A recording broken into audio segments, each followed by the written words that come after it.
Magandang araw. Magluluto po ako ng nilagang buto-buto.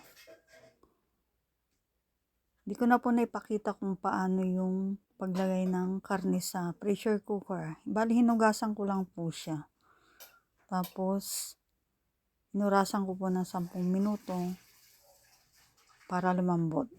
Ayan po, tinanggal ko na po yung pito sa taas. Ayan, malambot na po yung karne. Bali, 10 minuto ko po siya pinalambot. Pagkatapos ng 10 minuto, nilagay ko na rin po yung kamote.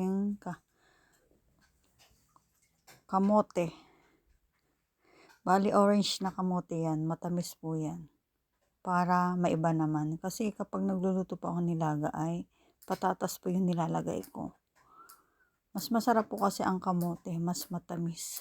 Kahit hindi ka na magkanin dyan.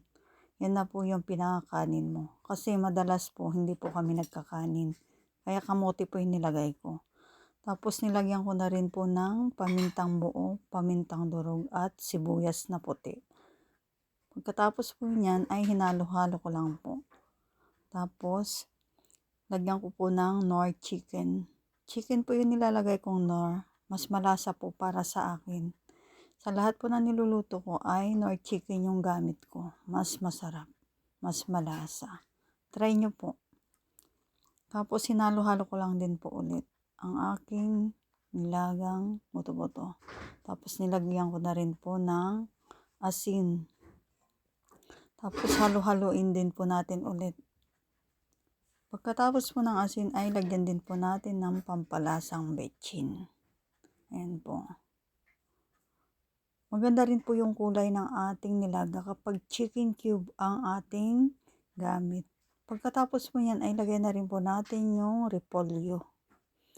Malalaking hiwa ng repolyo. Tapos tinakpan ko po. Mga ilang minuto lang din po yan. Pagkatapos ng 10 minuto or 5 minutes, ayan. Mas masarap po kasi yung nilaga kapag crunchy yung ating gulay. Tapos tikpan po natin ang ating pork buto-butong nilaga. Ayan, tama na po yung timpla. Isang beses ko lang po siyang tinamplahan at hindi ko na rin po dinagdagan dahil tama rin po yung kanyang timpla. Ayan. Luto na po yung ating nilagang pork buto-buto. Ayan na po. Ang sarap po yan, manamis-tamis dahil yung kamoting nilagay kong gulay ay manamis-tamis. Salamat po sa inyong panonood. Bye-bye.